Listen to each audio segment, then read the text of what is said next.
सब में विधानसभा चुनाव हो रहे हैं, लेकिन उसका धमक झारखंड में भी सुनाई को देने को मिल रहा है। उसके पीछे कारण ये है कि यहाँ की सत्ताधारी दल असम में चुनाव ले रही है। इस पर हमारे साथ बात करने के लिए झारखंड सरकार के मंत्री शिल्पी नेहा तिर्की हैं। अभी असम में चुनावी दौरा कर लौटी है। मैम, क्या आप तो मैं देख रहा था वहां आप लगातार खेतों में जा रही थी, लोगों से बात कर रही थी। लोगों का क्या फीडबैक है वहाँ? देखिए, कांग्रेस पार्टी ने इस असम विधानसभा के चुनाव में मुझे एक स्टार प्रचारक के रूप में असम में वहां पे जिम्मेवारी देने की काम की। और इस जिम्मेवारी के तहत वहां पे मैं लगभग 10 दिन थी और कई सारे विधानसभा, खास करके जो ऊपरी असम पड़ता है, वहां पे मैं थी और कई सारे विधानसभा में जाके प्रचार प्रसार मैंने किया।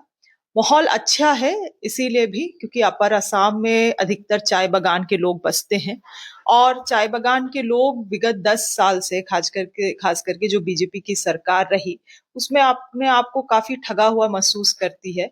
क्योंकि विगत 10 साल पहले 2016 में जब बीजेपी की सरकार आई थी तो कई सारी चीजों को वहां की जनता को, खास करके वहां की जो चाय बागान में काम करने वाले आदिवासी हैं, उनको वादा किया गया था। 10 साल में उनमें से एक वादा का 1 इंच भी आगे नहीं बढ़े हैं बीजेपी के लोग। तो एक माहौल है वहां पे बीजेपी के खिलाफ, एंटी इनकम्बेंसी काफी है। और मुझे लगता है जिसका लाभ और जिसका रुझान जो है वो कांग्रेस की तरफ इसीलिए वोटर्स का रहेगा। नहीं, एक बात की चर्चा है कि आप यहाँ सत्ता में हैं मैम, आपकी पार्टी कांग्रेस पार्टी, जेएमएम दोनों, वहाँ अलग अलग चुनाव लड़ना पड़ा, चाहे आपकी राजनीतिक मजबूरी जो भी रही हो। लेकिन इसका असम चुनाव में कितना फायदा कितना नुकसान आपको क्या लगता है? आपका सवाल सही है, क्योंकि क्या नफा क्या नुकसान होगा, क्या लाभ होगा, ये आने वाला समय ही बताएगा। अभी तुरंत में इन चीजों को तय कर पाना भी संभव नहीं है। क्योंकि आप देखेंगे तो हर एक विधानसभा में कई सारे जातीय समीकरण है वहां पे।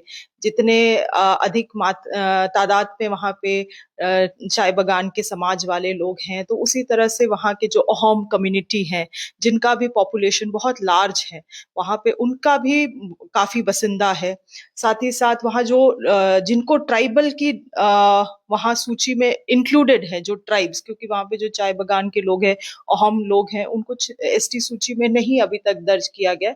मगर जो अन्य ट्राइबल्स हैं जो असम के हैं हमेशा, वो उनका भी काफी पॉपुलेशन है। तो जो समीकरण है वहां पे वो काफी, मुझे लगता है झारखंड राज्य से काफी इतर है। और इसीलिए कुछ झारखंड में पैरेलल ला के कुछ चीजों को कंक्लूड करना ये उचित भी नहीं है और संभव भी नहीं है। लेकिन कभी-कभी जब आप मंच पे जाती होंगी, सभा में जाती होंगी, तो आपको जेएमएम के खिलाफ भी बोलना पड़ता होगा, क्योंकि वहाँ तो उनके उम्मीदवार होते होंगे। तो क्या उस समय असहजता की विषय बनता होगा? नहीं, देखिए, हमारी लड़ाई पूरे देश भर में बीजेपी के साथ है। और बीजेपी को हम लोग पूरे मुखरता से, हम लोग पूरे मुस्तैदी से हम लोग फाइट दे रहे हैं असम में। मुझे लगता है कई सारे कांग्रेस के नेता वहां कैंप कर रहे हैं लगातार। आप कभी भी किन्हीं का बयान नहीं सुनेंगे, बात नहीं सुनेंगे जहां पे उन्होंने जेएमएम के बारे में कुछ भी भला बुरा कहा है या आरोप प्रत्यारोप लगाया है। क्योंकि हमारा जो अलायंस का संबंध है इंडिया गठबंधन का, क्योंकि जेएमएम भी अंग रहा है, तो हमें लगता है उस अलायंस को हम सम्मान करते हैं। उस सम्मान की दिशा में चर्चा भी की गई थी। गौरव गोगोई जी हुए, जितेंद्र जी हुए, वो लोग तमाम यहाँ पे कांग्रेस के जितने सीनियर लीडर्स हैं वो भी पहुंचे थे। क्या बातें थी, क्यों बातें नहीं बनी, इसमें हमारा टिप्पणी करना तो उचित नहीं रहेगा। मगर हमारा लड़ाई हमेशा हमेशा उन सामंती ताकतों के साथ है, बीजेपी के साथ है। और आप देखेंगे कि पूरे मुखरता से कांग्रेस वहां उनको लड़ रही है। इनफैक्ट इन 10 सालों में आप वहां जाके देखेंगे तो चाय बागानों का भला करने के बजाय इन्होंने ऐसे नीति नियम का निर्धारण कर दिया है जिससे केवल और केवल चाय बागान में रहने वाले लोगों को नुकसान है, और जो व्यापारी किस्म के लोग हैं उनको अति फायदा है। अब बताइए, जैसे आप याद करते होंगे झारखंड में जब बीजेपी की सरकार थी तो किस तरह से सीएनटी एसपीटी कानून में ये लोग संशोधन लाने का काम किए थे, उसी तरह से वहां पे चाय बगान में एक नियम ये लोग लेकर आए हैं जो असम लैंड सीलिंग एक्ट है उसमें, कि आप 20% जो जमीन है उसको आप चाय बगान में कमर्शियल पर्पस के लिए यूज कर सकते हैं। नतीजन बड़े बड़े रिजॉर्ट्स बन रहे हैं, बड़े बड़े होटल्स बन रहे हैं चाय बगानों में, लोग वहां से डिस्प्लेस्ड हो रहे हैं। ऑयल एक्सकावेशन, तेल उत्खनन के लिए चाय बगानों को दे दिया जा रहा है, बिजनेस पार्टनर्स को, कंपनीज को।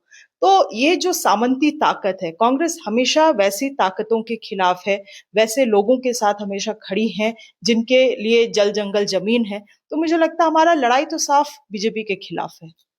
लेकिन आप मानती हैं कि अगर दोनों जेएमएम और कांग्रेस एक साथ लड़ती तो शायद ज्यादा मजबूती से लड़ाई होती वहां? कोई शक नहीं है इसमें, जितने भी जो घटक दल हैं सेक्युलर पार्टीज के, सेक्युलर विचारधारा के रखने वाले, मुझे लगता है वो जब भी एक साथ आएंगे तो निश्चित रूप से एक मजबूत फाइट वो बीजेपी के अगेंस्ट दे सकते हैं, तो इसमें कोई दो मत नहीं है।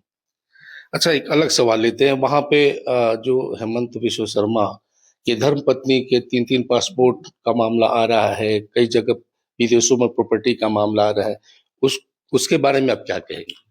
देखिए, हिमंता बिश्व शर्मा जी से चंड चतुर और मुझे लगता है बहुरूपिया व्यक्ति पूरे देश भर में किसी राजनीतिकर्ता के बारे में मैं इस तरह का बात नहीं करूंगी, मगर वो हैं।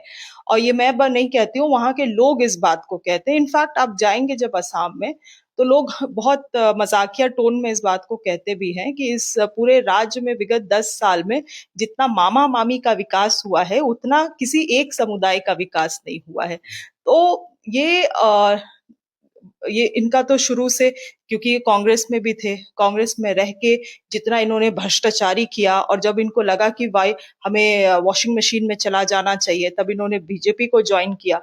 और उसके बाद से लगातार, क्योंकि अब इनको लगता है कि इनको एक संरक्षण है ऊपर से केंद्र से भी, तो लगातार वहां पे राज्य में आप लूट घसोट और बहुत सारे ऐसे इलीगल चीजें वहां पे लगातार हो रही हैं जिसको कांग्रेस पार्टी ने बहुत मुखरता से उठाया है, और इस बार जनता भी उन चीजों से एसोसिएट की है। तो मुझे लगता है इसका लाभ भी कांग्रेस को दिखेगा चुनाव में। कांग्रेस पार्टी की जो शिव खेरा हैं, उन्होंने ये सवाल जब उठाया तो जो उनकी प्रतिक्रिया आई है हेमंत विश्व शर्मा की, आपने सुना होगा उनको, तो आपको क्या लगता है इस तरह की वर्डिंग्स राजनीति में कहीं कहीं से जायज है क्या? हमें लगता है चुनाव से पहले ही कुछ जब से चुनाव नोटिफाई हुआ है असम में, हमें लगता है हेमंता विश्व शर्मा जी का जो बयान आ रहा है आप उसको देखेंगे ऐसा लगता है वो काफी पैनिक में है।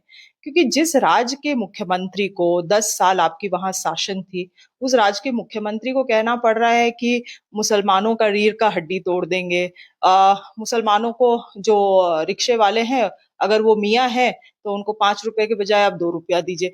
जब किसी संवैधानिक स्तर पे बैठा हुआ व्यक्ति जो शासन में है, अगर उसको ये सब चीजें बोलना पड़ जाए तो आप समझ सकते हैं कि उनकी मजबूरी क्या है। मैं आपको बतलाना चाहूंगी, वहां एक बहुत अच्छी प्रत्याशी है, वेरी यंग, वेरी डायनामिक, बहुत नई है, कांग्रेस के अलायंस एजीपी से लड़ रही हैं, कुंकी चौधरी, काफी वो न्यूज में थी अभी चर्चित। उनको भी, उनके पूरे पेरेंट्स को, उनको लगातार प्रताड़ित किया जा रहा है कई सारे बयान स्टेटमेंट से। तो आप देखेंगे कि मतलब जो जूनियर्स हैं, जो नए जेंजीज जो राजनीति में अब स्टेप इन कर रहे हैं, वैसे लोगों को भी ये नहीं छोड़ रहे। तो ये इनका एक पैनिक स्थिति को दिखाता है। और मुझे लगता है जब वो मतलब जब विनाश के करीब होते हैं तो विपरीत बुद्धि एक्टिव हो जाता है, वही है। यानी आपको लगता है कि जो आप दौरा करके आई हैं, जो फीडबैक है, तो वहां जो अगली सरकार बनेगी उसमें कांग्रेस की क्या भूमिका होने वाली है? देखिए, अब नतीजा क्या होता है कह पाना मुश्किल है इस समय। और मगर मेहनत वहां पे कांग्रेस ने बहुत इस बार अच्छा किया है। गौरव गोगोई जी का एक्सेप्टेंस भी अच्छा, बहुत अच्छा है वहां पे लोगों के बीच में, बहुत एक साफ छवि के व्यक्ति रहे हैं। और खास करके उनका जो पार्लियामेंट में, संसद में जो उनका परफॉर्मेंस रहा है, देश दुनिया उनको लगातार देखती है, सुनती है, तो उनका एक अपना पर्सनालिटी है। उसके अलावा ये भूलना भी नहीं चाहिए कि वो जो असम राज्य के सबसे लंबे मुख्यमंत्री रहे लंबे समय के लिए, तरुण गोगोई जी, उनके स्वयं पुत्र हैं, तो उनके पिताजी का छवि भी वहां के लोग उनमें देखते हैं। हमें लगता है कि एक अगर कांग्रेस आती है तो निश्चित रूप से एक साफ सुथरी गवर्नेंस वहां के लोगों को मिल पाएगा। चलिए, तो इस तरह से जो असम का चुनाव है निश्चित तौर पर सबकी नजर टिकी हुई है और देश में ये जो चुनाव हो रहा है ये काफी चर्चा का विषय बना हुआ है असम का चुनाव। तो अब तो जो परिणाम होगा वो तय करेगा, लेकिन कांग्रेस को उम्मीद है कि जिस प्रकार से वहाँ जो मुख्यमंत्री है हेमंत बिश्व शर्मा, उनका जो बयान है, उनके जो एक्शन है, उससे वहाँ लोग नाराज हैं और इस बार जो सरकार बनेगी कांग्रेस की अहम भूमिका होगी। हालांकि तो आने वाला समय ही तय करेगा।